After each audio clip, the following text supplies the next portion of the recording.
Boa noite, está no ar o ICL Notícias, segunda edição desta quarta-feira, dia 19 de abril de 2023. Confira agora os destaques do programa de hoje.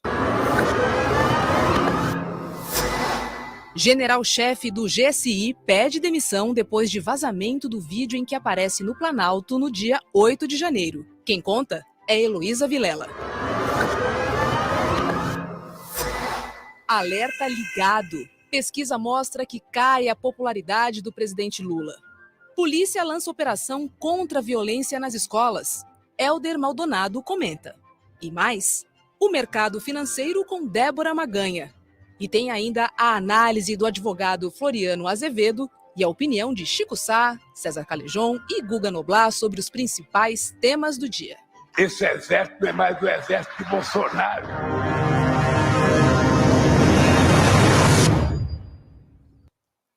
A nossa audiência, sejam todos muito bem-vindos. O programa hoje está quente, quentíssimo, notícias pipocando a tarde toda, final de tarde, agora 1 minuto antes do programa.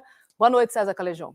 Boa noite, Rô, boa noite, comunidade CL. É isso aí, hoje está do jeito que vocês gostam. Boa noite, Chico Sá, meu camarada. Boa noite, Rô, Calejon. Hoje é dia da gente decifrar com cuidado as imagens, o que está por trás dos fatos, porque não dá para engolir qualquer versãozinha que sai por aí. Às vezes nem tudo é o que parece ser. Exatamente. Deixa eu chamar Heloísa Vilela em Brasília e também o Guga Noblar. Boa noite, dupla. Boa noite, Elô. Boa noite, pessoal. Boa noite, Elô. Boa noite, Guga. Bom, vamos lá, porque hoje o dia ferveu, borbulhou em Brasília. O ministro-chefe do Gabinete de Segurança Institucional da Presidência da República, general Gonçalves Dias, pediu demissão do cargo após reunião com o presidente Lula. Quem vai assumir o cargo interinamente é o secretário executivo do Ministério da Justiça, Ricardo Capelli. O afastamento do general Gonçalves Dias aconteceu depois de uma reportagem que a CNN mostrou o ministro dentro do Palácio do Planalto durante a invasão do dia 8 de janeiro. Vamos ver.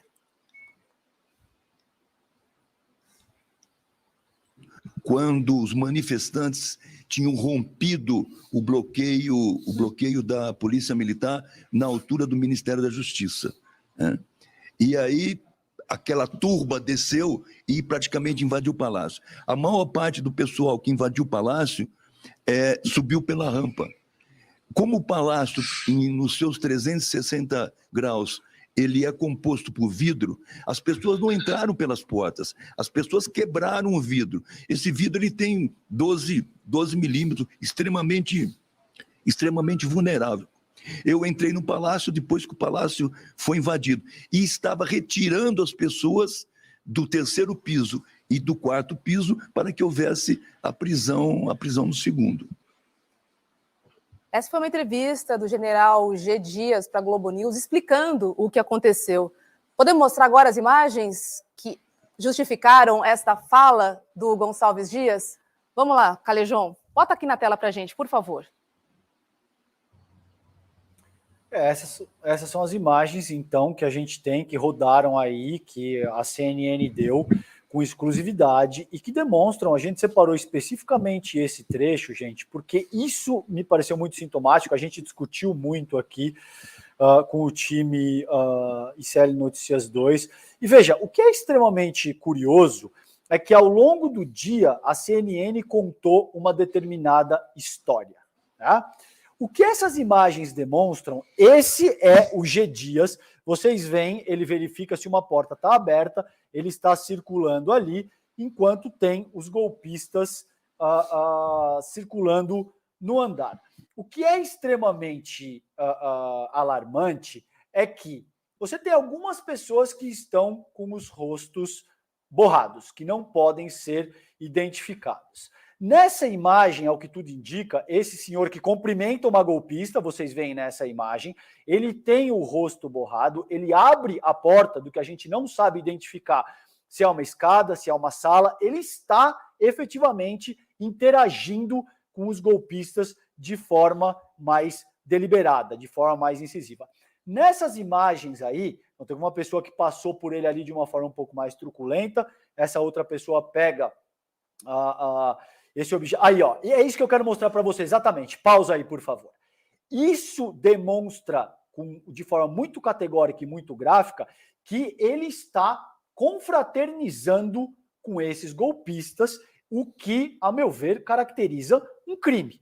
Você tem um militar do GSI que não foi identificado, existem informações desencontradas que dizem que ele seria um capitão ou um major, dando a mão e confraternizando com os golpistas. A pergunta que fica, e que é extremamente premente para a gente entender o que de fato se passou aí, é: quem é essa pessoa e por que a única pessoa que está, de fato, interagindo de forma mais incisiva com os golpistas teve a sua identidade preservada? É isso que vocês veem aí, precisamente, nessas imagens, Rô. Queria te ouvir, Chico Sá. Eu acho que não dá para contar a história inteira com esse rosto borrado.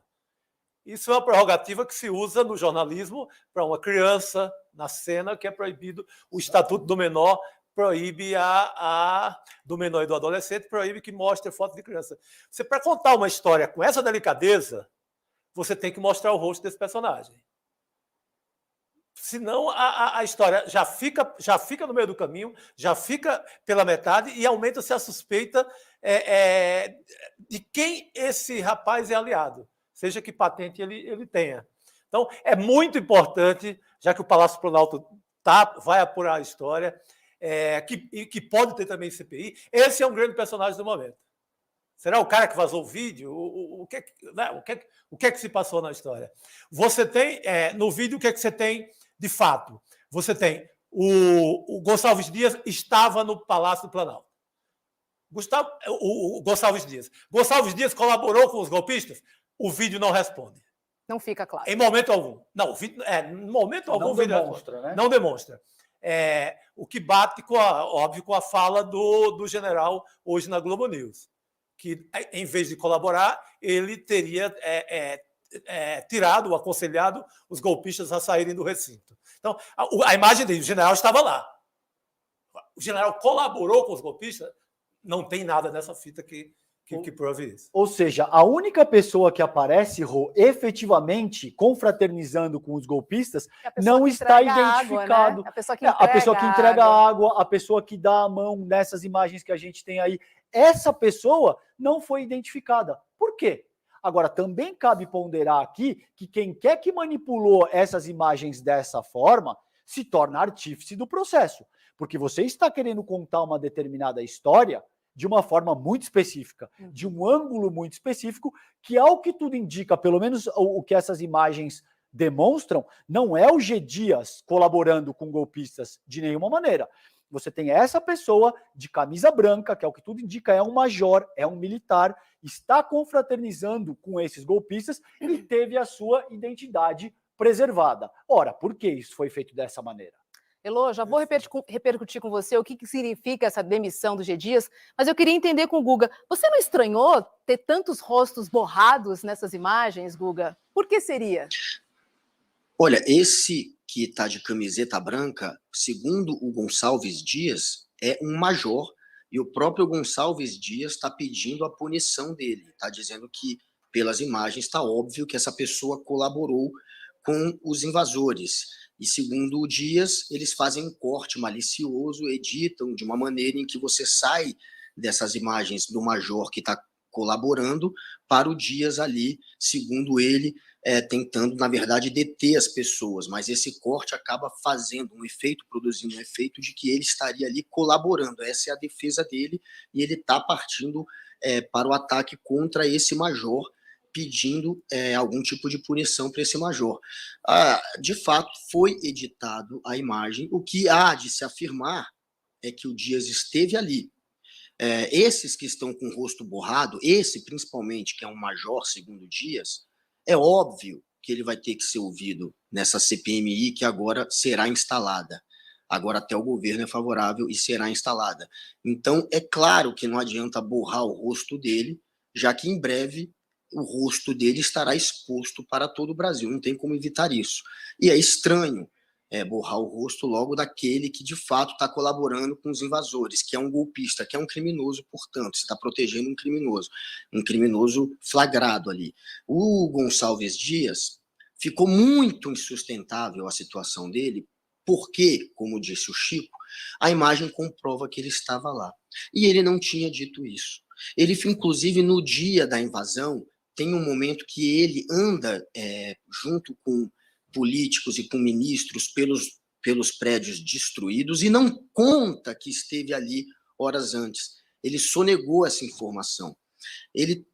Isso pegou muito mal para ele. E o Lula e o gabinete do Lula já tinha pedido essas imagens de frente para o gabinete presidencial. Essas imagens que vazaram hoje já haviam sido solicitadas pelo Lula, e ele tinha insistido nisso, e o GSI tinha se negado a entregar, falando que tinha que proteger a imagem dos agentes que estavam ali. Então, pelo fato dele ter negado dar as imagens e também não ter contado que esteve ali, isso pegou muito mal para ele e acabou abalando a relação dele com o presidente Lula. E essa falta de confiança agora levou a esse pedido de afastamento, que, na verdade, foi uma demissão. O fato é que temos mais de 120 horas de material que foi editado sob uma ótica. Isso é um ponto. Então, assim, o material precisa ser revelado. Todos precisariam ter acesso a esse material para a gente entender, de fato, o que aconteceu. O que a gente viu é uma edição, né, sob um ponto de vista. Elô, o que significa a demissão do G. Dias, do general? Bom, significa que abre-se o caminho aí para o governo ir mais fundo nessa investigação a respeito de quem são as pessoas do GSI que continuam no governo e que colaboraram com essa tentativa de golpe. Durante toda a tarde, o que a gente acompanhou aqui foi a criação de uma crise. Essas imagens provocaram uma crise no governo. E aí a gente se pergunta a quem interessa uma crise. Então, a gente não sabe se essas imagens foram... Quem entregou essas imagens? Né? Hoje, o Arthur Lira acabou de dar uma coletiva agora há pouco, dizendo que a Polícia Federal, o Supremo, tem que investigar para descobrir quem entregou as imagens. Acho que não, acho que esse não é o ponto. Mas é importante para o governo, sim, saber quem teve o interesse de divulgar essas imagens. A gente não sabe se o intuito de divulgá-las era provocar essa crise no governo, se era desestabilizar o G. Dias, que hoje deveria depor numa reunião da Comissão de Segurança Pública, e apresentou um atestado médico para não depor. Então, essa reunião foi adiada, mas agora ele já não está mais no cargo, né? Então, a gente não sabe se essas imagens foram reveladas para criar a crise no governo, muito possivelmente.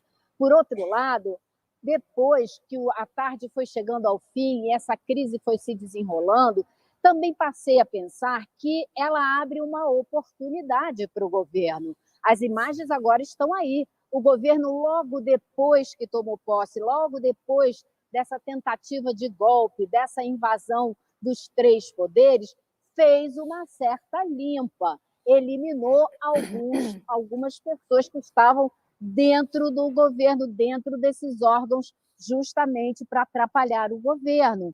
E agora ele tem a faca e o queijo na mão para fazer uma limpa maior, me parece. Então, é uma crise que também pode acabar se tornando uma oportunidade para o governo. Agora, com essa confusão toda, ficou em segundo plano a discussão da instauração da comissão mista para investigar os atos golpistas do 8 de janeiro, que era a oposição que queria. E continua querendo, e agora aparentemente vai conseguir instaurar essa comissão mista, e queria por quê?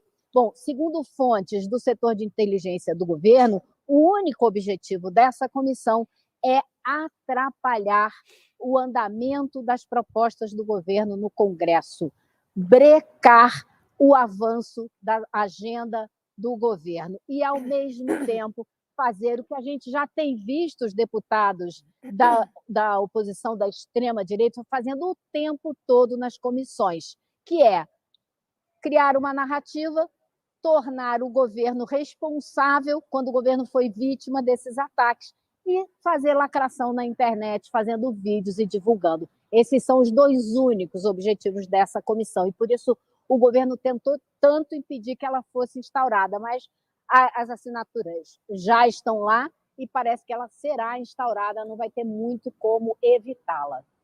Agora, curiosamente, né, o general Gonçalves Dias iria depor hoje na Comissão de Segurança da Câmara e cancelou por motivos médicos. A gente tem um atestado médico aqui que também não explica muita coisa, né? Bota aqui na tela para a gente dar uma olhadinha. Olha, atesto que para fim de apresentação, junto à Câmara dos Deputados, o senhor ministro Marco Edson Gonçalves Dias foi atendido pelo Serviço Médico da Coordenação de Saúde com quadro clínico agudo e com a necessidade de medicação e observação. Não explica muito, né? Um quadro clínico agudo pode ser muita coisa. Muito genérico, atestado, né? Ou nada.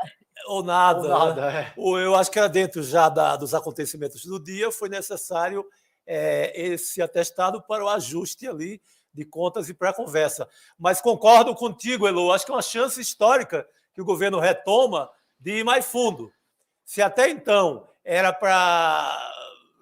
a coisa ficava muito só em cima do inquérito do Supremo, nos casos já em andamento, o governo tem uma chance de retomar e contar tudo. E mostrar as caras borradas, os arredores, os melhores momentos dessa fita inteira, não mais com o interesse, porque essa versão ela tem o interesse de tumultuar, ela tem até um certo conteúdo golpe dentro do golpe, sabe? Um chorinho do golpe, é um chorinho dentro do golpe.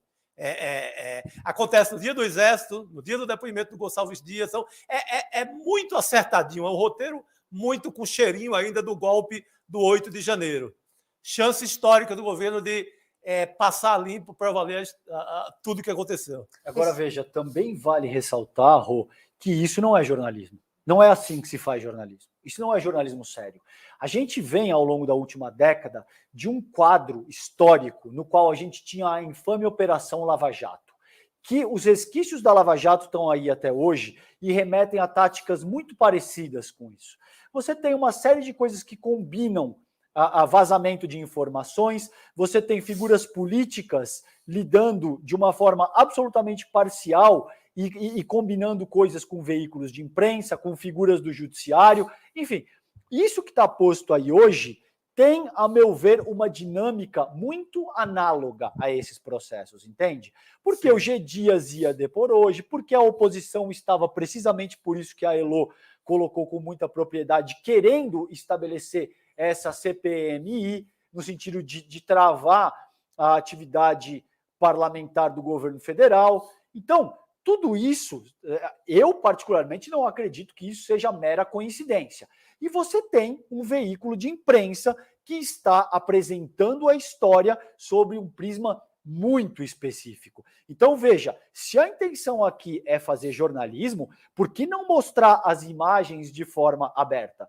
Porque você vai culpar o G. Dias e você vai inocentar a única pessoa que de fato aparece confraternizando com as pessoas que estão ali para cometer um crime. Isso não é jornalismo. Outro dado para a gente juntar na novela, né? O último personagem que se recusou a depor na CPI do Distrito Federal sobre os atos de 8 de janeiro foi o general Heleno. O general Heleno, olho nesse personagem. Olho nesse personagem. Só adicionando aqui, Calejão, não é estranho que essas imagens apareçam no mesmo dia que ele ia depor na comissão? Totalmente estranho. Essa pecinha está muito encaixada, né? É esse tipo de coisa que remete a situações análogas ao que se acontecia na Lava Jato, entende? Então, assim, combinava-se até o horário em que tal notícia entraria para pegar o maior telejornal do país, e esse tipo de coisa que não pode ser, esse nível de coesão, ele não pode ser alcançado espontaneamente sem que efetivamente haja ali um arranjo prévio. Me parece que é o que está em jogo aqui. Elo, o que te parece? Eu acho o seguinte, essa narrativa que vocês estão apresentando faz muito sentido, mas eu volto a insistir, esse tiro pode ter saído pela culatra. Por quê? Outra coisa que se comenta muito aqui em Brasília é que vários órgãos do governo federal ainda estão infestados de aliados ou correligionários do governo que saiu e estão nesses lugares para atrapalhar o atual governo. Então, o governo Lula necessita, para sobreviver no poder, de fazer uma limpa completa. Precisa eliminar esses elementos que estão ali para atrapalhar a administração do governo Luiz Inácio Lula da Silva.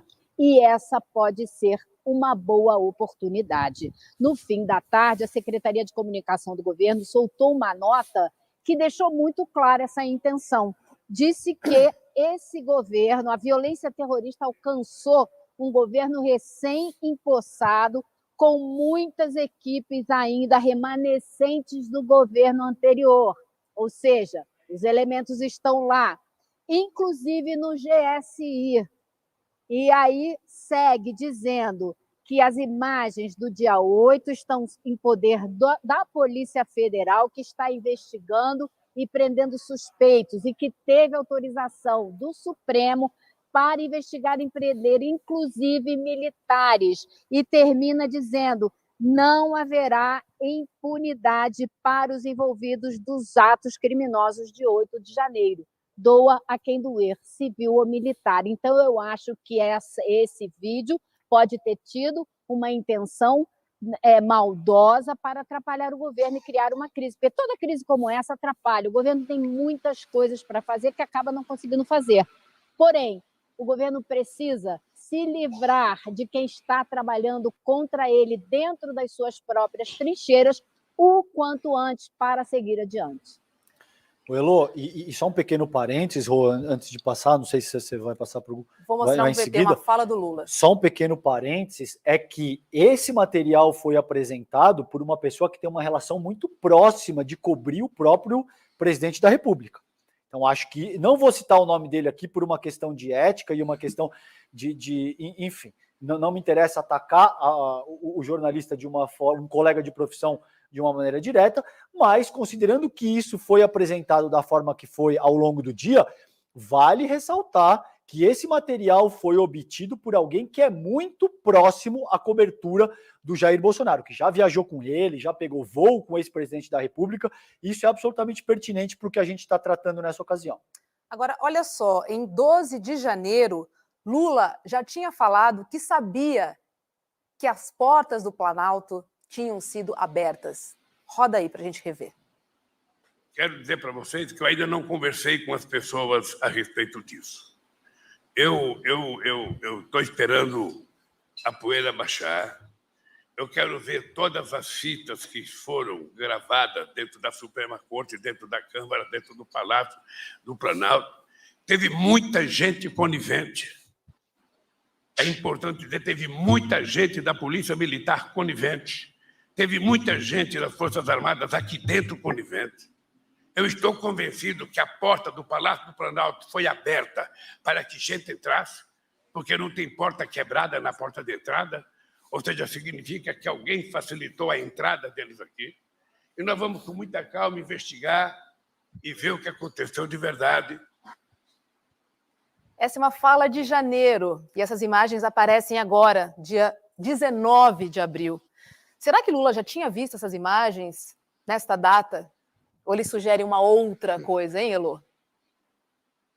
Pois é, a gente não sabe por onde essas imagens passaram, se o próprio governo, o Palácio do Planalto teve acesso a elas ou não. O GSI aparentemente não quis entregar para o Palácio, entregou para a Polícia Federal. Então, existe toda uma área nebulosa a respeito disso, que a gente não tem essas respostas, mas se não viu ainda, está mais do que na hora de ver, está mais do que na hora. Acho que agora o governo tem, como eu disse, tem a faca e o queijo na mão para entrar com tudo nessa história. E hoje a gente ficou sabendo também que quem vai assumir interinamente o GSI é o Capelli, que teve um desempenho essencial, importantíssimo e muito firme na reação ao golpe, à tentativa de golpe do dia 8 de janeiro. Então, me parece que foi um nome muito acertado também para essa posição, que é um homem de toda do ministro Flávio Dino, não é? E que pode ajudá-lo a desbaratar ainda mais essas influências negativas dentro do governo. Queria ouvir o Guga sobre a CPMI, que agora, né, o governo apoia para que seja realmente aberta. Seria a grande oportunidade, né, de todas as cartas serem colocadas na mesa e a gente entender com profundidade essa história, por todos os lados, né, Guga? E a CPMI vai tentar descobrir, claro, de onde vazaram essas imagens. Elas foram enviadas, como falou a Elo há pouco, para a Polícia Federal, para a PM, para o Ministério Público, para o Comando Militar do Planalto. Isso quem diz é o Gonçalves Dias. Garante ele que passou essas imagens dele no meio desse tumulto para esses órgãos. Ele não teria realmente entregue isso à presidência. Por isso, inclusive, que abalou a confiança com Lula, mas ele garante que passou sem edição as imagens completas para esses órgãos todos e pode ter vazado de um deles. Isso há de se descobrir, e a motivação, e quem quis isso, e por quê. Claro que a gente sabe que a consequência vai ser atrapalhar os projetos e o andamento desse governo. A CPMI é o objetivo, né, da CPMI. Eles queriam instalar uma CPMI exatamente para mudar o foco, para atrapalhar o andamento do governo, e eles agora vão conseguir instalar essa CPMI, porque o governo não tem mais escolha. Ele precisa que haja uma investigação para comprovar essa armação de tentar colar ao próprio governo uma tentativa de golpe em si. É o governo dando golpe, é o Lula dando golpe em si mesmo, não faz o menor sentido. Como também é muito difícil a gente acreditar que o Gonçalves Dias, de fato, estava ali ajudando e contribuindo. É mais provável que a explicação dele de que estava tirando pessoas do terceiro e do quarto piso para colocá-los no segundo piso de onde eles foram presos, é mais provável que isso se confirme do que ele tenha ido ali para ajudar os manifestantes. Ele sabe que tem câmera gravando, seria muito amador e também não vai de encontro com todo o histórico dele, de confiança e de relação com o Lula. Então, a explicação dele é mais plausível do que as suspeitas que estão levantando contra ele. Mas mesmo que a explicação dele se confirme, ele não tem saída. Ou ele vai ser taxado de golpista, o que é improvável, ou ele vai ser taxado de incompetente, inclusive por ter demorado para retirar do GSI muitos bolsonaristas, até esse mesmo, esse major que aparece nas imagens e que é um bolsonarista, inclusive já tem jornalista apurando isso, e que estava ali contribuindo. As pessoas que estavam contribuindo, que aparecem contribuindo, pelo que está sendo apurado, são bolsonaristas. O único que não que é o Gonçalves Dias, parece que está ali no meio, mas que não contribuiu com quebra-quebra. Porém, vai ficar com a fama de incompetente. Ele não tem como escapar disso. Demorou para retirar os bolsonaristas e esteve depois, no momento da treta, junto ali e não passou essas informações para o governo. Deveria ter passado para o governo se preparar. Então, isso tudo acabou manchando a reputação dele, pelo menos como um servidor. Me parece que sim. O principal aí é que ele não poderia ter deixado o Lula rendido dessa maneira, ele precisaria ter informado isso. Agora, para efeito de síntese, gente, o que vocês viram, o que vocês veem nas imagens, as imagens não demonstram o G. Dias confraternizando ou colaborando, em hipótese alguma, de nenhuma forma, com os golpistas que ali estão. O que a gente vê nas imagens é uma pessoa que seria um major, que está de camisa branca e que aparece dando a mão, confraternizando e oferecendo água para esses golpistas, o que isso sim caracteriza um crime. Por que a imagem da única pessoa, dessa pessoa que está aí dando a mão para esses golpistas, a imagem do rosto dessa pessoa não está identificada? Porque a única pessoa que aparece confraternizando com os golpistas teve a sua identidade poupada. E essa é a questão. Né? Exato. Claramente preservada. Chico, queria aproveitar a sua memória e a sua sabedoria e conhecimento para trazer para a nossa audiência, para dividir, quem é o primeiro-ministro do Lula cair, o general G. Dias? O general é um homem de muita confiança do presidente Lula, porque ele foi secretário de segurança da presidência da República nos 2 mandatos do Lula. Trabalhou também com a Dilma na Secretaria Institucional. Então, ele é um cara de muita confiança. Daí talvez fique mais grave, né, Guga, o fato dele não ter comunicado. Que é um detalhe importante. Mas é um general paulista aqui da Americana, mas não está dentro de nenhum perfil golpista, não está muito longe disso. Não seria alguém que o Lula vou desconfiar porque pode ser um ex-bolsonarista que eu tenho aqui dentro do Planalto. Não, ao contrário. Homem de confiança para valer. O fato dele ter pedido demissão e não ter sido demitido também vai um pouco de encontro ao que você está falando, devido à fidelidade ao presidente Lula ou não? Eu acho que nessas horas é tudo muito negociado, né? Não, vamos negociar para não ficar para ficar de uma maneira mais cordial. Eu peço demissão. Qualquer demissão, né, em governo, uma demissão dessa dimensão, ela é muito negociada. Você manda um atestado, isso é um roteiro que acontece quase em qualquer governo, numa hora de uma demissão. Tanto que você ouve muito, qualquer demissão de ministro ou de alguma autoridade, você escuta, pediu demissão, demitido a pedido. Não é sempre assim, né? Eu acho que o fato dele não ter contado, ou do público, a sociedade não sabia disso.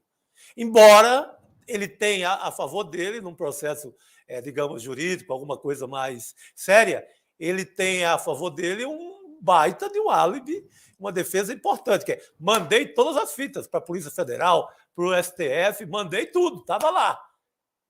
Quem vazou é quem teve acesso a essas fitas. Exatamente. E, Elô, essa crise no governo aconteceu justo no Dia do Exército. Lula compareceu à tradicional cerimônia militar e comentou sobre isso em discurso. Vamos ver. Eu quero dizer para vocês que hoje foi Dia do Exército Brasileiro. E todo mundo sabe o quanto que eu andava magoado com os militares nesse país por conta de tudo que aconteceu. E eu fiquei a noite inteira pensando, vou, não vou, vou, não vou, vou, não vou. Tomei a decisão de ir. E acho que foi Deus que me ajudou a decidir, porque eu fui para mostrar, eu não guardo rancor. Esse exército não é mais o exército de Bolsonaro, é o exército de Caxias, é o exército brasileiro que tem função constitucional. Então, nós precisamos restabelecer essa harmonia para a gente poder consertar esse país. Qual é a sua análise, Elô, sobre essa fala do Lula? Eu acho que é um trabalho que continua, né? A tentativa de estabelecer as melhores relações possíveis, né, com o Exército Brasileiro. A ordem do dia hoje foi justamente exaltando o Exército de Caxias e que tem que ser apartidário, neutro, equilibrado, etc. Então, foi uma ordem do dia justamente indo na direção do que o presidente Lula gostaria de ouvir, né? Então, existe esse trabalho de tentativa de apaziguar os ânimos entre as forças militares e o governo do presidente Lula. Agora, o que está por trás de tudo isso, quer dizer, o caldo que vai por baixo de tudo isso, é que a gente não sabe a profundidade da cisão que já houve, né, e que ainda existe entre o governo e as Forças Armadas. É muito difícil de medir. Existe todo um setor das Forças Armadas, e o governo sabe disso, que continua fiel ao ex-presidente. Então, é um trabalho grande que esse governo precisa fazer de convencimento, não é? E de alguma maneira, com diplomacia e tal, deixar que as Forças Armadas ocupem apenas o lugar que lhes cabe, e não mais do que isso. Guga, o vazamento dessas imagens pode ter o dedo do general Augusto Heleno? Olha, claro, é uma suposição, mas o chefe lá era o Heleno antes, e o Heleno é que colocou a maioria dos bolsonaristas, inclusive esses que estavam ali ajudando os golpistas. O general Heleno, a gente suspeita muito que ele fazia parte do chamado gabinete do golpe, né? No final da eleição tinha um papo de que tinha um gabinete do golpe ali. E o Heleno, claro, que é o maior suspeito de ter participado disso. Fica no ar a suspeita. Claro que a extrema-direita vai se aproveitar dessa história para tentar criar essa narrativa de que tinha infiltrados, de que eles abriram as portas para os manifestantes, o que é uma piada, até porque já a polícia prendeu os invasores, e prendeu depois quem estava no acampamento. E não se descobriu um infiltrado sequer, só tem bolsonarista. Tem um trabalho rigoroso de investigação, várias investigações simultâneas, que estão chegando à mesma conclusão, de que eram golpistas bolsonaristas, da extrema-direita, daquela reacionária, daquela fascista, que atacava as urnas, que caía nos contos do bolsonarismo, que acreditava nas teorias de conspiração do Bolsonaro. Foi essa gente que invadiu, que tocou o terror, que tentou já fazer um golpe em Brasília, ainda em dezembro, quando o Bolsonaro era presidente. A primeira tentativa de golpe foi em dezembro, quando tocaram fogo na cidade. E ali a polícia já foi conivente, a polícia do Ibanez, que mesmo assim não aconteceu nada com ela naquele momento.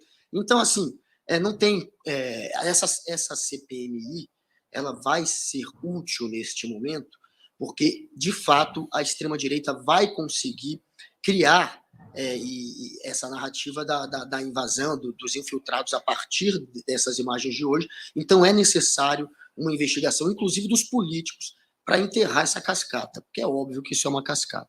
Claro, e já que você falou em CPMI, Lindbergh Farias defendeu na tribuna da Câmara a CPMI dos atos terroristas. Vamos dar uma olhada. Eu acho que a CPI tem que sair, vai sair, eu vou dizer uma coisa para os senhores. É o maior tiro no pé que vai ter para essa bancada bolsonarista. Sabe por quê, pessoal? Porque a verdade é uma só. Vocês patrocinaram aqueles atos. Vai ter deputado caçado aqui. Olha, eu quero trazer aqui. Ficaram nervosinhos. Há um deputado na tribuna, senhor deputado. Pedimos respeito. Há um deputado na tribuna. Senhor deputado, há um deputado na tribuna. E essa presidência não vai deixar que aqui se torne. Vamos voltar o tempo do deputado Lindbergh Farias. Por favor, vamos voltar mais um minuto para Vossa Excelência. Porque nós vamos descobrir os financiadores. Vamos descobrir muitos deputados que já respondem ao Supremo. Quer que eu cite os deputados aqui? Deputada Clarissa Técio, que no dia colocou um vídeo. Acabamos de tomar o poder. Estamos dentro do Congresso. Todo o povo está aqui em cima. Isso vai ficar para a história dos meus netos, dos meus bisnetos. Tem que ser caçada. Aquilo foi uma tentativa de golpe de Estado. Tem uma lei em defesa do Estado Democrático de Direito. A deputada Silvia Valapio, que diz ela estava lá presente. Povo toma a esplanada dos ministérios nesse domingo. Tomada de poder pelo povo brasileiro. Insatisfeito com o governo vermelho. Tem que ser caçada. Deputado André Fernandes, sabe o que esse cara fez, esse deputado? Colocou lá aquele armário do ministro Alexandre de Moraes arrombado e disse o seguinte: quem ri vai preso. Uma atitude de deboche. Isso aqui é incitação ao crime. Eles já estão respondendo no Supremo Tribunal Federal. Eu só quero pedir uma coisa ao líder do governo. Eu quero ser subrelator dos financiadores desse golpe. E eu quero dizer que, ao fim, vai aparecer Jair Messias Bolsonaro como mandante, o que ordenou todo aquele ataque esse Congresso, ataque ao Supremo, ataque ao Palácio do Planalto. A verdade virá. O governo quer a comissão, né? Olha, aliás, só um Agora, esse é o detalhe. esforço do governo. O esforço do governo O André agora é esse, Fernandes- tentar pegar a relatoria ou a presidência dessa comissão, né? É importante fazer isso, porque, claro, que quem determina a relatoria e a presidência acaba controlando o andamento da investigação. E o que propôs essa CPMI é exatamente o André Fernandes, que foi citado pelo Lindbergh, que é um deputado que, no dia da invasão, faz um post com o armário do Alexandre destruído, fazendo um deboche em cima da destruição, do vandalismo e da invasão, ou seja, incitando, compactuando com aquele ataque. Esse é o cidadão, esse é o deputado autor do requerimento de instalação da CPMI, exatamente esse. Então, é claro que o intuito desse pessoal, que fez parte dessa invasão, já que incitou, é tentar desviar a história. Então, é muito importante controlar essa CPMI, e o governo vai ter que fazer esse trabalho de confrontá-los ali dentro. Vai ter uma briga de narrativa diária. Vai ser um bando de Nicolas, de André Fernandes, desses deputados lacradores que não têm conteúdo, que só sabem fazer vídeo para a internet. Vai ter só esse tipo de deputado ali dentro provocando. Vai ser um ambiente muito hostil. Então, não vai ser uma CPMI fácil, mas ela é necessária porque é importante um trabalho político para jogar na cara do Bolsonaro quem é o autor intelectual dessa história, que a gente sabe que é ele. Agora, Rô, só um pequeno parênteses. Veja que loucura. Veja o quanto o bolsonarismo adoeceu a nossa nação ao longo dos últimos anos. Você teve o Bolsonaro, enquanto presidente da República, dizendo que ele faria isso, dizendo que ele não aceitaria o resultado do pleito, dizendo que qualquer coisa que não fosse a própria vitória seria um golpe, e incitando a sua base, basicamente desde o momento que ele assumiu a presidência da República. Aí, depois de fazer tudo isso e de estimular isso até não poder mais e de dizer que ele não aceita o resultado, você tem os seguidores, os eleitores inconformados dele depredando e invadindo o Congresso Nacional. Eles simplesmente dizem que quem fez isso foi o governo do Lula, que eram infiltrados, que estavam... Então, veja, quer dizer, o novo governo eleito alugou dezenas, talvez centenas de ônibus para colocar milhares de pessoas para quebrar o Congresso Nacional que ele já estaria empossado. Veja o nível de doença que isso caracteriza e o quanto complicado é ter que lidar com a política pós-bolsonarismo, entende? Chico. Não, eu acho que o Guga falou do Bolsonaro, o Lindenberg também. Eu acho que é uma pessoa, não sei como vai ser a correlação de forças dentro da comissão, mas é uma pessoa para ser chamada na primeira semana da CPI. Convocar Jair Messias Bolsonaro. Exatamente. Porque razão há mais, pelo que o César acabou de listar, há 1000 razões para a CPI convocar Jair Bolsonaro. Ele é o principal artífice. Esse cara tem que ser ouvido de caras na primeira semana da CPI. Tá certo. Olha, Chico, eu chamava ele mais para o fim. Eu primeiro levantava vários depoimentos. Começava com ele, e no final, né? Claro, para ele não ter escapatória, para ele não ter. Olha, levantei A, B, C, D, aqui, e agora? Agora venha. Perfeito. Eu volto com a relatora Heloísa. Muito bom. Eu mudo minha opinião, você está certa. E você, Guga? Não, eu estou com a relatora, é uma boa de aguardar para o final. No final, eles já vão ter muitos dados, muitas contradições, e aí a gente vai ver o Bolsonaro arrumando o atestado médico fake dele para escapar dessa eleição. Mas não vai escapar. A CPMI tem que ir para cima do Bolsonaro, de fato, tem que convocá-lo. Os políticos de oposição precisam entender isso. Ele vai ser chamado. Isso tem todo o potencial de virar um tiro de bazuca no pé da oposição. Tá com a relatora?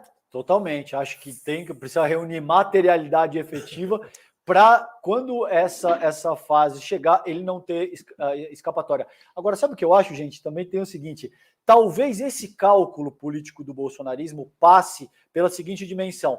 O Bolsonaro já vai se tornar inelegível, não tem muito como escapar disso, a meu ver, pelo menos, e talvez eles estejam partindo por uma estratégia de vale tudo, de tudo ou nada, entende? Sim. Como que a gente já não tem muito mais para perder, o Bolsonaro vai se tornar inelegível, ele pode ser indiciado por peculato no caso das joias, e a gente vai tentar trazer o governo federal para esse jogo de rolar na lama, por um jogo mais sujo, de lacração, isso que o Noblar está colocando. Esse capítulo de hoje é sequência do 8 de janeiro. Exatamente. É o 8 de janeiro que não acaba, ele tem um resquício aí, ele tem um lixão. Por isso que é importante o governo estar armado contra essas arapucas. Elas vão aparecer em maio, vão aparecer em junho. Muito atenção a isso, porque temos uma sequência do 8 de janeiro. E o governo, né, a base governista, já está dizendo: queremos CPI e somos muito bons nisso. Elô, quer chutar? Não precisa, não. Chutar Roda o quê? o VT aí para a gente ver. Quem disse essa frase? Randolph, eu acho. Claro. Desse requerimento de CPMI. Vamos para essa investigação e vamos com força para ela. E olha, de investigação e comissão de inquérito, nós entendemos. Estamos com vontade para ir para lá. Estamos com desejo de ter essa investigação. Se estão obstruindo por essa CPMI, ouçam bem claramente. Queremos a investigação. Queremos porque no 8 de janeiro No 8 de janeiro, tiveram 3 vítimas desse país: a República, a democracia e o atual governo. Nós não fomos os algozes do 8 de janeiro, nós somos as vítimas. E é por isso que naquele dia prendemos mais de 1.000. E é por isso que nós temos sequenciadamente feito as operações conduzidas pelo Supremo Tribunal Federal, conduzidas pela Polícia Federal, prendendo os delinquentes que atentaram contra os símbolos da pátria brasileira. Então, se a razão da obstrução é a tal da CPMI, vamos à investigação, em todos os cantos que ela esteja. É isso. Queremos a CPMI, Elô. Não queriam não, né? Vamos falar a verdade. Não queriam não. Fizeram de tudo para evitar que essa CPMI fosse instaurada. Porém, agora é para fazer, então é para fazer com tudo. Porque uma coisa os bolsonaristas não estão levando em consideração. CPMI é um processo que se abre e que ninguém sabe como termina. E pode terminar muito mal para a oposição, e é isso que a gente tem que ficar de olho, sabe? Eu acho que o Randolph, agora que assumiu que vamos para cima, é para ir para cima mesmo, com tudo, e caçar os deputados que participaram, tirar do Congresso quem foi contra a democracia brasileira. Chega! Tem essa frase, né, que é do Jorge Bornhausen, que já foi governador e senador, de que você não sabe como termina, sabe como começa a CPI, mas não sabe como termina. Porém, dessa vez, a gente até já tem uma noção de como deve terminar, já que está sendo investigada essa história, já tem uma CPI, inclusive, acontecendo aqui no Distrito Federal, que está apontando como culpado, obviamente, o bolsonarismo. Então, a gente já tem uma noçãozinha do final dessa história. Por isso que a gente já está se antecipando e dizendo que vai ser um tiro no pé. A gente sabe quem é o culpado, não tem discussão, é óbvio quem é o culpado, e eles estão querendo investigar aquilo que é ruim para eles. Então, o final está mais ou menos desenhado e vai ser muito ruim para o bolsonarismo. E vocês sabem o que eu acho, gente? Só um pequeno complemento aqui. Já foi um erro, logo de cara, o governo se posicionar de uma maneira tão incisiva contra essa CPMI. Entende? Porque, ok, faz sentido de acordo com uma determinada lógica que te diz, nós temos uma nação para reconstruir, a gente não quer discutir pautas tão rasas quanto essa, porque, como o Guga acabou de colocar, é muito evidente que isso foi orquestrado pelo bolsonarismo. O Bolsonaro, enquanto presidente da República, bateu nessa questão de forma reiterada, ele disse isso, ele utilizou datas cívicas para dizer que havia um golpe, que a urna não era legítima, enfim, existe um sem número de provas que demonstram que isso foi feito dessa maneira. Agora, na medida em que você adota uma postura muito incisiva, de dizer, não, a gente não quer que isso seja instaurado, você dá para a tua oposição uma propriedade de se articular. Veja, Roberta, a senhora não quer que isso seja investigado porque a senhora tem culpa no cartório, quando todos sabemos que esse não é o caso. Então, a partir daquele momento, deveria dizer, olha, muito bem, vocês querem investigar? Vamos fazer a CPMI, porque a gente tem certeza, essa postura que você viu o Randolfo Rodrigues adotar agora, é isso que vocês querem? Vocês vão, ou o Lindenberg Farias, por exemplo, vocês vão ver que a coisa vai ficar substancialmente pior, porque vocês sabem que os principais organizadores e perpetradores dos atos terroristas de 8 de janeiro são vocês, são bolsonaristas. É isso devia ter sido feito desde o começo. Heloísa Vilela, vou te liberar, porque Brasília está fervendo e precisa de você, e o ICL também precisa muito de você. Bom trabalho e um beijo, querida. Eu estou olhando aqui uma comitiva do Lula, que saiu daqui do Palácio do Planalto, e ninguém sabe o que ele está fazendo, mas os carros estão todos ali, não sei se vocês conseguem ver. Pois é, um olho no ICL, outro olho no presidente Lula. Um beijo, obrigada, boa noite para você. Boa noite, Elô, obrigado. Boa noite, tchau, Elô. Deixa eu chamar o Helder Maldonado para participar dessa nossa conversa. Helder, boa noite para você, o dia está pegando fogo, é o tradicional fogo no parquinho, né? Verdade, Roberta, boa noite César, Chico, Guga, pois é, que reviravolta agora, dia 19 de abril, por essa ninguém esperava, principalmente agora que o governo topou participar de fato da CPMI. Realmente, o dia de hoje foi um dia muito marcante. Foi até difícil acompanhar as novidades que não pararam ainda. Se a gente pegar agora e dar uma atualizada nos jornais que estão rolando por aí, vai ter fato novo para a gente acompanhar. Você acha que a demissão do general Gonçalves Dias pode virar uma crise militar? Será? Deixa eu só chamar antes o advogado e professor Floriano Azevedo. Boa noite, Floriano, tudo bem? Boa noite, tudo bem? Boa noite aí a vocês todos e todas. Boa noite, querido. Boa noite, Floriano. Floriano, eu cheguei a perguntar para o Helder, mas queria te ouvir também, se tudo que aconteceu hoje pode desencadear numa crise militar. Queria ouvir o Helder e depois queria te ouvir, por favor. Olha, Helder começa, né?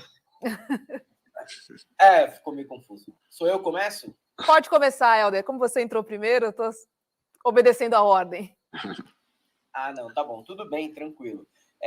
Então, Roberta, eu acredito no seguinte, a gente tem ainda, né, algumas informações desencontradas, não dá para saber, neste momento, não dá para saber se alguém desrespeitou a hierarquia do Gonçalves Dias no GSI, e ainda temos ali uma falta de entendimento da cronologia dos fatos, das imagens que foram reveladas hoje pela CNN. Agora, ao mesmo tempo, o Lula parece ter tomado uma decisão bastante enérgica e que já deveria ter tomado lá atrás, que é romper com os militares no GSI, principalmente militares nomeados pelo Augusto Heleno. Infelizmente, não dá para ter confiança com esses militares. E aí ele chamou, pelo menos interinamente, o Ricardo Capelli, que já tem sido classificado como a Ana Furtado do governo Lula, que precisou dele, ele está lá para fazer uma substituição e entrar em campo, né? Ele já tinha sido interventor no DF. No caso dos militares do GSI, Floriano, se eles realmente tiverem ajudado, quais seriam as penalidades, hein? Olha, acho que o Helder pegou um ponto interessante, né? Não dá para a gente fazer juízo de responsabilidade vendo trechinho de gravação, né? Gravação tem uma cronologia e, a partir daí, é possível que quem faz o julgamento consiga, junto com provas testemunhais, fechar o quadro, né? Então, essa coisa de editar meia dúzia de imagens e daí tirar conclusões é perigoso, é o que a gente tem para hoje, então, sobre isso. Se você tem agentes públicos que assistem uma prática criminosa e não agem já de pronto para coibir, e pior, né, atuam no sentido de favorecer e facilitar, eles estão sujeitos a serem enquadrados por prevaricação e, pior, a conduta comissiva, né, nesse nível, é uma conduta comissiva que permite, inclusive, que esses servidores militares ou civis sejam enquadrados como partícipes dos crimes de destruição do patrimônio público, de terrorismo, etc. É o caso típico em que uma omissão equipara a conduta de quem está praticando o crime.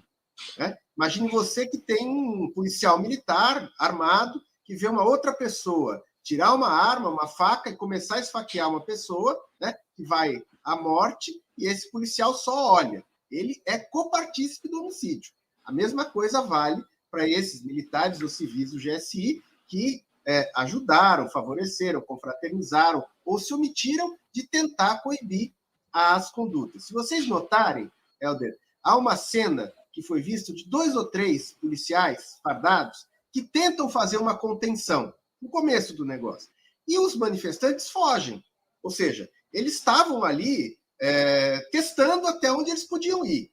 É óbvio que quando um agente público confraterniza, dá água, cumprimenta, você está empoderando as pessoas para prosseguirem no crime. Então, a conduta desses profissionais, desses servidores, permite que eles sejam enquadrados como coautores desses crimes.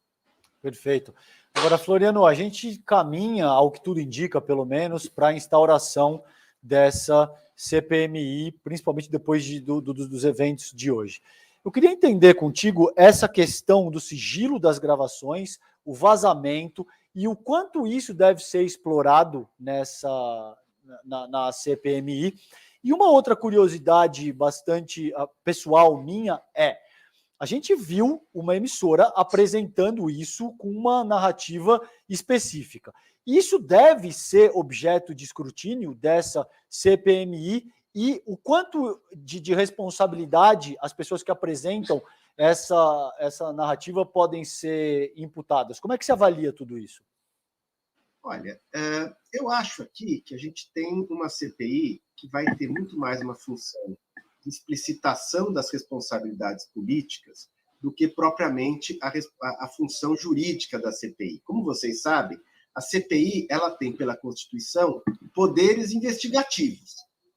Normalmente, de uma CPI, decorre uma série de processos, inclusive criminais. Nesse caso, essa etapa já está cumprida, né? Tem algumas centenas de criminosos ou acusados de crime que estão sendo já denunciados pelo Ministério Público.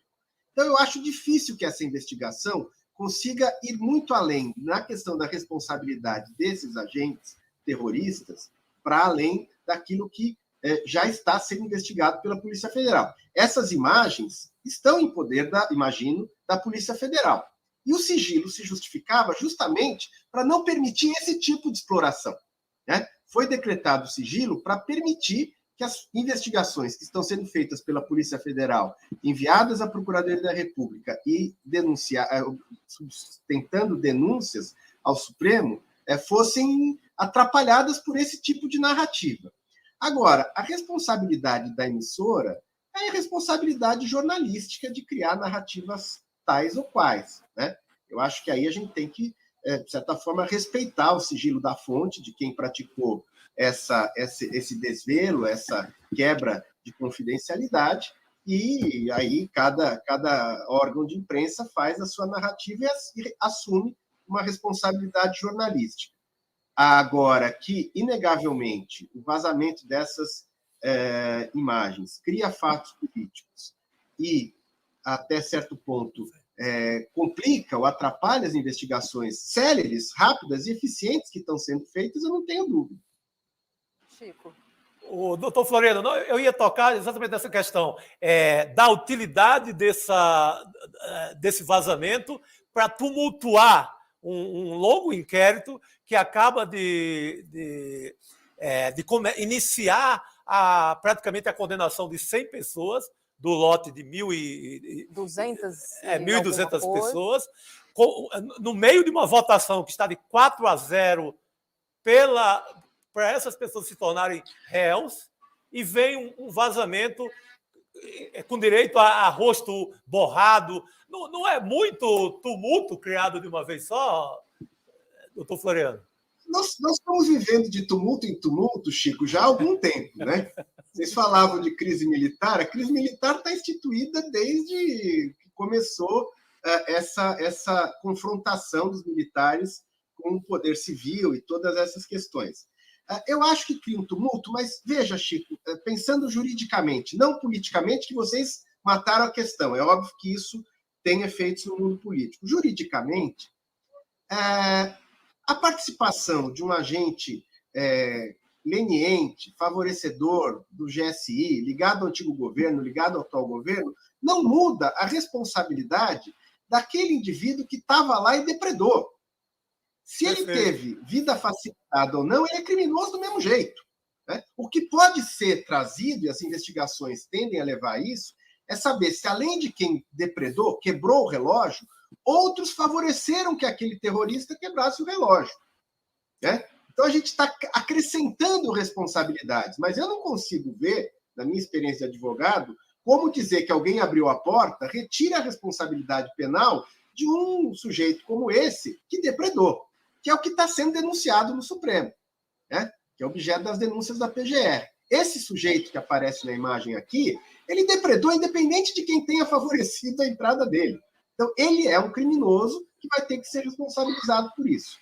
Agora, outros que ajudaram essa participação vão ter responsabilidade por prevaricação, por conduta participativa omissiva dolosa, todas essas condutas. Maravilha. Helder, tem alguma pergunta para fazer para o professor? Aproveita que ele está aí. Claro, claro. Não, eu queria fazer uma pergunta, professor, seguinte, né? Quanto ao pedido de liberação das imagens, o governo diz que pediu, mas que o GSI falou que não tinha essas imagens e que não mostraria essas imagens para o governo. Mas não parece um certo amadorismo também por parte do Lula, do Flávio Dino, em não pressionar para que isso fosse antecipado? E aí a antecipação teria que ser no dia 9, no dia posterior à invasão aos prédios dos três poderes, porque isso daí, a minha dúvida sobre isso é a respeito de como o governo não ter essas imagens em mãos pode também afetar, durante a CPI, a imagem do Lula e do Flávio Dino. Juridicamente, isso é realmente um tanto quanto estranho, né? Helder, você, para ter um sigilo decretado, né, ou ele é decretado num processo judicial, pelo juiz responsável, ou ele é decretado no âmbito administrativo, dentro daquelas hipóteses da Lei de Acesso à Informação, pela autoridade hierarquicamente superior, tá certo? Dentro da sua esfera de competência. Um subordinado ao presidente da República, seja ministro, seja agente público submetido ao ministro, negar dar publicidade ao Poder Executivo, me parece, no mínimo, uma quebra de hierarquia funcional. Né? Então, essa negativa ela precisa ser verificada, esquadrinhada, para entender por que ela foi feita. Né? Se ela integra um processo investigativo da Polícia Federal, pode-se ter decretado o sigilo do inquérito, e aí nenhuma autoridade vai ter acesso, salvo aqueles que conduzem o inquérito. Mas o GI, ele não tem essa prerrogativa de investigação de polícia judiciária. Então, é bastante estranho. Com relação à sua pergunta, isso vai ser usado, claro, para desgastar a autoridade do ministro Flávio Dino, do presidente da República. Há que se saber em que termos essa negativa foi dada. Até onde eu tinha conhecimento, isso fora convencionado para permitir que a Polícia Federal fizesse a investigação. Quando começa a vazar, nós temos uma outra apuração, né? Que é sempre um equívoco que a gente comete. Uma coisa é o sigilo de fonte, outra coisa é a averiguação sobre quem vazou um dado, até então, tido por sigiloso. Né? Ninguém quer que se quebre o sigilo de fonte jornalística, mas o agente público que vazou, uma vez apurado, tem responsabilidade por esse ilícito. Né? Então, essas coisas vão ter que ser investigadas, ou na CPI, ou até no âmbito mesmo dos inquéritos. O que eu acredito é que essas imagens que nós estamos vendo agora, desveladas hoje, já são de conhecimento da Polícia Federal, o que indica que, de duas uma, ou o GSI omitiu da própria Polícia Federal elementos probatórios importantes para a investigação, o que é um crime de obstrução à justiça, ou a Polícia Federal já tem essas imagens e está fazendo a apuração e a responsabilização específica. Pois é, Calejão. Eu acho que tem um aspecto que eu gostaria de salientar aqui, que é o seguinte, porque essa fala, Floriana, é muito boa e remete a essa dimensão que vai ser explorada, considerando esse caso, que é a preservação da fonte jornalística. Isso é uma premissa elementar. Constitucional, exato. A Constituição garante. Isso E assim, primeiro semestre de jornalismo na faculdade, você aprende isso. Agora, tem uma questão aqui que é: a fonte precisa ser preservada considerando que você esteja, de fato, fazendo um trabalho jornalístico. Na medida em que você começa a utilizar dados para avançar uma narrativa própria que te interessa e você demonstra o rosto de uma pessoa e oculta deliberadamente uma outra pessoa para atender aos teus interesses e à tua agenda particular, me parece que você não pode alegar que você está preservando a tua fonte jornalística, porque você está contando uma meia-verdade, Rô. E uma meia-verdade é uma mentira inteira. Entende? Na medida em que você incorre nesse tipo de prática, a meu ver, pelo menos enquanto profissional de comunicação, você não está respaldado por esse parâmetro basilar da nossa área. Eu não acho que você pode alegar proteção e sigilo de fonte na medida em que você está contando uma história que evidentemente tem, no mínimo, eu vou deixar por isso mesmo, porque essas investigações ainda vão seguir, várias pontas soltas, várias coisas que não fecham e não batem com aquilo que você está tentando demonstrar. Guga, a presidente do PT, Gleisi Hoffmann, tuitou. Vamos ver aqui, ó. Agentes filmados colaborando com invasores do Planalto eram do governo Bolsonaro, do GSI, do general Heleno, que ainda não haviam sido substituídos. O general Gonçalves Dias sai, mas as investigações continuam. Não adianta vir com armação. Invasores, terroristas e golpistas eram todos da turma do Bolsonaro. Vão pagar por seus crimes. Essa turma que está gravada ali, contribuindo, colaborando, é tudo bolsonarista. A imprensa já está indo atrás também e está confirmando. Não é só a Gleisi que está falando, e pela lógica também. A gente sabe que depois do dia 8, aí sim o governo começou a fazer uma limpa que já deveria ter começado antes.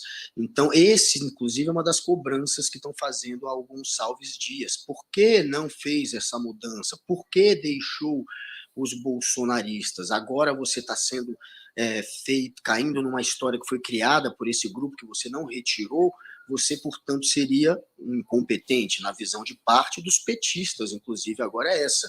Tem gente achando que ele quebrou a confiança com Lula por ter se negado a dar as imagens e por não ter contado que esteve ali na hora do quebra-quebra, e tem gente achando que ele é incompetente, que ele não retirou quem deveria ter retirado, talvez por um vacilo dele mesmo, por incompetência. Então essa é a questão, ele não tem muito para onde correr, a situação dele agora, a reputação dele já está manchada. Eu só acho que estão, claro, tentando se aproveitar disso para criar essa história de que, olha, como ele é o único de confiança que estava ali no meio, o único de confiança do Lula era ele, querem colocar ele também como alguém que colaborou com o quebra-quebra, o que já me parece forçado. Eu queria saber até a opinião do nosso convidado, se você, com tudo que tem saído até agora, com essas imagens que vazaram hoje, você suspeita que o Gonçalves Dias possa ter participado do golpe? Você tem hoje essa suspeita? Olha, eu confesso para você que embora as imagens, tal qual editadas, deixem tudo um quê muito estranho, né? Eu não teria por que ter essas suspeitas, e aqui faço minhas as palavras do Chico. É uma pessoa de extrema confiança do presidente da República, que anda com ele, assim, teve cargos de extrema confiança, segurança pessoal, inclusive, por muito tempo, né? E há bastante tempo. Dizer que esse ministro participou do golpe, né, articulou a tentativa de golpe, eu não teria essa suspeita. Eu acho que seria ir muito além de qualquer elucubração possível. O que tem que ser investigado é até que ponto ele teve uma conduta, digamos assim, tíbia, frágil, né, naquele evento, ou se ele faltou com algum dever que era sua obrigação cumprir. Vai desde comunicar ao presidente da República de alguma informação, se ele facilitou alguma fuga. As imagens não permitem tirar essa conclusão. Ele está encaminhando as pessoas para fora ali daquele gabinete, mas não se sabe se do outro lado do corredor já estavam as forças policiais. 4 e pouco da tarde, mais ou menos, começaram a chegar as forças policiais. E terceiro, se ele, de certa forma, tinha conhecimento, por exemplo, de que havia agentes na equipe dele, herdada ou não, que estavam participando do golpe. Então, tudo isso, Guga, eu acho que tem que ser investigado. Tirar uma conclusão de que ele é copartícipe dessa tentativa de golpe, eu acho um exagero, um desatino. Pois é. A fita só mostra que ele estava lá, nada mais. Não tem imagem. Precisamos ter acesso às imagens. E que ele demonstrou uma certa impotência naquela situação. Que eu também não sei se a realidade permitia que ele saísse no tapa com alguém. Não, seguramente ele pioraria a situação sobre medida. Ele estava claramente em desvantagem, né, em relação ao número de pessoas ali. Bom, Floriano Azevedo, obrigada, boa noite para você. Hélder Maldonado, é sempre bom, sempre um prazer recebê-lo aqui no ICL2. Um beijo. Obrigado, gente. Boa noite. Obrigado, querido. Boa noite. Tchau. Boa noite, Floriano e Hélder. Vamos fechar com os destaques do dia. Famosos destaques. Todos depois, né, da gente ter perdido o primeiro-ministro aí do governo Lula. Vai lá, Calejão. O meu é bastante triste, dá conta dessa operação da Escola Segura, que apreendeu de forma provisória 10 adolescentes em 5 estados, por conta do que a gente tem aí essa semana. Amanhã é uma data que remete a coisas que são símbolos de violência. A gente tem todo esse tipo de coisa circulando na sociedade brasileira, diversos casos aconteceram ao longo aí dos últimos meses, e a gente teve o Ricardo Capelli, que era secretário até então do Ministério da Justiça, agora ele já assume o GSI, né? Mas ele esteve hoje cedo no ICL, primeira edição, falando acerca dessa operação. Vamos dar uma olhada no que disse o Capelli em conversa com o Edu Moreira. O que a gente pode dizer, Eduardo, é que o Ministério da Justiça e Segurança Pública está em absoluta prontidão. Não é normal a gente ter 225 pessoas presas ou apreendidas em apenas 10 dias por ameaças às escolas. Então, não é possível, Eduardo, dizer que está tudo normal, está tudo bem. É isso, é triste, né? Mas as medidas estão sendo tomadas, a gente precisa acompanhar essas medidas de muito perto, porque é algo que infelizmente não acontecia no Brasil, e após a ascensão do bolsonarismo, esse é um problema social com o qual infelizmente a gente tem que lidar. Infelizmente, né? Ele vale a pena lembrar que o Capelli agora assume aí a chefia do GSI, né? Pois é. Perfeito. Bom, perdemos Marielle e Anderson Gomes há 5 anos, né? E depois de 2 anos de tentativas, a família, né, de Marielle e Anderson poderão acessar as investigações dos mandantes dos assassinatos.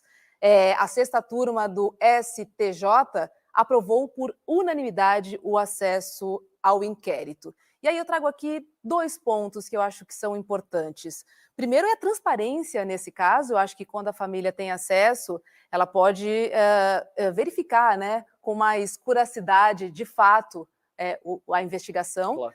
A transparência e o acesso é um dever, né? Sim, também do acusado. Então, assim, eles esperaram 2 anos também para isso, né? Estranho. E eu acho que também traz também um retrato, né, em relação aos homicídios que são resolvidos no Brasil, né? Um número muito baixo. E eu acho que esse caso é bem emblemático, ele significa muito, ele é um retrato um pouco do Brasil em relação a homicídios. Queria trazer esse destaque, eu acho que foi uma grande vitória, uma grande conquista para o Instituto Marielle Franco, para a mãe, para a esposa da Marielle, enfim, para a população, né? A gente precisa entender o que aconteceu e quem foram os mandantes. Muito bom. Precisamos subir um degrau aí dessa investigação. Não, e essa transparência, que é um dado novíssimo, mostra como as coisas eram conduzidas até o ano passado. O máximo que pudesse complicar para a família na apuração, iriam complicar. Exatamente. Vai lá, Guga, você agora. Bom, vamos acabar o programa num ritmo estilo Ratinho agora, porque subam as imagens, teve barraco na Câmara dos Deputados. Eduardo Bolsonaro quis provar que não é um bananinha e resolveu partir para cima do Marcon, um deputado do PT do Rio Grande do Sul. Tudo porque Marcon falou na comissão de trabalho que a facada foi fakeada no pai no Bolsonaro, que não tinha nem sangue saindo. E Dudu não se aguentou, levantou-se da cadeira e partiu para cima de Marcon. Só que eu não sei se ele realmente queria brigar, bater no Marcon, ou se ele só queria fazer uma pose ali, né? Porque bastou um magricelo ali no meio dos dois para separar a confusão. Não parecia que Dudu queria de fato entrar nas vias de fato ali com o Marcon, mas queria chamar a atenção. Foi mais uma cena daquelas que a gente vai ver o ano inteiro. Afinal de contas, o que a gente mais tem agora são bananinhas, são esses lacradores dentro da Câmara. Palavrões rolaram solto, né, Guga Noblar? Agora, você sabe o que é curioso, hein, Noblar? O Alexandre Frota já fez esse tipo de colocação inúmeras vezes. Por que será que o Eduardo Bolsonaro não adotou esse mesmo tipo de postura contra o Alexandre Frota? E ele pegou... Por que será, né, Frota? Por que será, Por que será, né, Frota? Curioso, né? E outros casos, né? Só vai ali, pô. Exatamente. Só vai na boa. Essa turma só vai na boa. Primeiro olha o adversário, né? Depois pensa o que faz. Vai lá, Chico. Eles dão uma olhada ali, conferem o porte físico. Com esse eu vou. Veja, Eduardo, com o senhor Marcon, que é um senhor que é mais velho do que você, mais leve do que você, mais baixo do que você achou que era uma boa bancar o Bravo. Então veja que esse tipo de coisa acontece com Alexandre Frota. Por que ele não tentou, por exemplo, esse mesmo tipo de abordagem, hein, Noblar, com o Lindenberg Farias? Gente, vamos fazer o seguinte. Seria uma boa. Vamos ver o vídeo? Vamos lá. Boa, solta. Esse barraco vale. Obrigado. Ainda estamos em votação. Olha o nível de provocação. Deputado Marcon. Dá uma facada no seu bucho, eu quero ver o que o senhor vai fazer. Seu Zé. Respeita o mínimo do debate. Presidente, isso é uma ameaça. Vamos. Opinião política, facada, fake. Vai te catar, rapaz. Ameaçar Cresça, vire homem. Vamos calmar. O mínimo de ética nessa comissão aqui. Eu não estou fazendo nem metade do que vocês fazem. Presta atenção, respeita, deputado. Vai ficar reclamando? Que isso? Ratinho? Deixa aí. Vamos. Olha o decoro. Olha o decoro.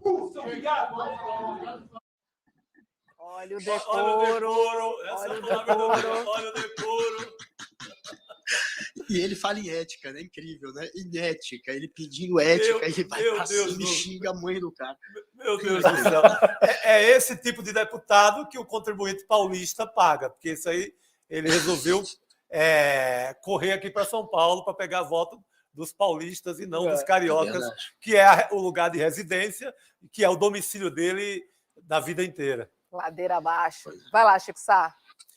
O meu destaque continua na mesma família, não é? Na família do ex-presidente, é sobre um novo emprego. Esse é o 4º emprego que alguém ligado a Michele Bolsonaro consegue com aliados do bolsonarismo. Nesse caso, a filha, né, a Letícia, de 20 anos, ela conseguiu essa boquinha a Michele conseguiu para ela essa boquinha no governo de Santa Catarina. O governo de Santa Catarina tem sido assim a mãe Papai Noel, né? Praticamente o Papai eu falei Noel. Do contribuinte paulista, é o contribuinte catarinense que está pagando mais um emprego, R$13 mil. O Jair Renan também tem um que acho que de 10 e pouco. Já tem mais um irmão e um genro da Michele, mas essa história não começa agora. Essa história começa há 34 anos atrás, quando a família Bolsonaro foi ali para a sombra do serviço público, sem dar um dia de serviço para ninguém, que eles não são muito chegados ao trabalho, e estão lá até hoje. É essa gente que se diz antissistema. Você acredita? Claro que não, né? Bom, Estado mínimo só para os outros. Estado mínimo só para os outros. Para ele, meu amigo, eles só mamam no Estado. Esse é o pessoal do Estado mínimo. É esse. É isso. Bom, o Guga já trouxe o barraquinho de sempre, então vou me despedir de você. Uma boa noite para você. Até amanhã aqui no Série, segunda edição. Até amanhã, galera. Guga. Valeu, querida. Boa noite. Valeu. Boa noite. Vamos dar uma olhadinha no fechamento do mercado financeiro da Ibovespa com Débora Maganha, que já está por aqui. Boa noite para você, Débora. O que você conta? Olá, pessoal, boa noite. Boa noite também para vocês que estão em casa. Hoje o dia, Roberta, entre as bolsas foi marcado por aquele sentimento de cautela que costuma aparecer em meio às incertezas. No exterior, o livro bege colocou a inflação no centro das preocupações e sinalizou para incertezas em relação à economia dos Estados Unidos. Em Nova York, mais uma vez as bolsas reagiram, ficando ali perto da estabilidade. O S&P cedeu 0,01% e a Nasdaq subiu 0,03% hoje. Com pouco impulso vindo lá de fora e uma agenda mais vazia, era esperado esse mesmo movimento morno que a gente viu lá no exterior. Mas a nossa bolsa aqui foi atingida pelo fogo no parquinho que vocês falaram mais cedo. O dia começou com notícias ruins para a Vale, que tinha começado a mostrar sinais de recuperação ontem, com os dados vindos lá da China, mas voltou a cair hoje depois da divulgação dos dados da produção que decepcionaram. À tarde, o que pesou foi a revelação do ex-ministro do GSI, né, que ele esteve lá no Planalto, né, então bastante aí divulgado hoje aqui por vocês, então isso acabou pesando também na Bolsa, né, por ser uma baixa ali no Ministério, e o mercado também mostrou descontamento com as exceções apresentadas no arcabouço fiscal. Esse tal mercado esperava acenos ainda maiores do governo e a frustração foi perceptível. Os juros futuros voltaram a subir e isso prejudicou os setores como de construção civil e o consumo. O ICOM, que reúne as ações do setor, do setor de consumo, caiu 2,82% hoje e o Ibovespa acabou cedendo 2,12%. Para finalizar o dia, como se já não bastasse, o Roberto Campos Neto falou para investidores hoje em Londres que o nosso processo de desinflação está mais lento que o esperado, mesmo depois da inflação ter chegado a 4,65 em março. Sem comentários aqui, né, gente? Pois é. Silêncio. Pois é, já não basta toda essa confusão, ainda tem a oposição dentro do Banco Central. É um jogo duro, exato, é um jogo duro que esse governo está enfrentando. Tá certo. Débora Maganha, querida, obrigada, uma boa noite para você. Boa noite para vocês, até amanhã. Boa noite, Débora, obrigado.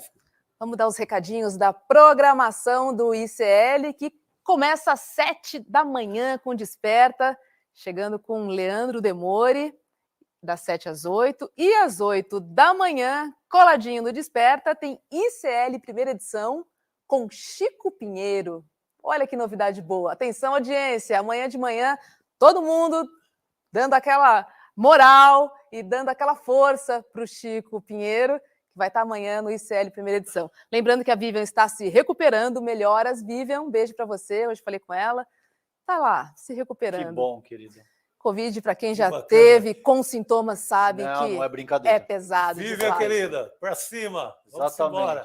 É hoje é daquelas noites que o Demore não vai dormir. O cara vai apurar a noite inteira. Então, se eu fosse você da audiência, eu não perderia. Não ligaria. Eu já ia falar, vê como eu sou antigo, eu ia falar, liga o rádio às 7 horas da manhã. Liga o rádio moderno do YouTube.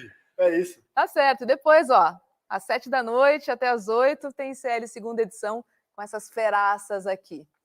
Vamos nessa? Vamos nessa. Obrigada, Valeu. César. Obrigado, querido. Obrigada, Chico. Valeu. Amanhã tem mais, pessoal. Uma boa noite para todo mundo. Bom descanso e até amanhã. Um beijo, gente. Fiquem bem.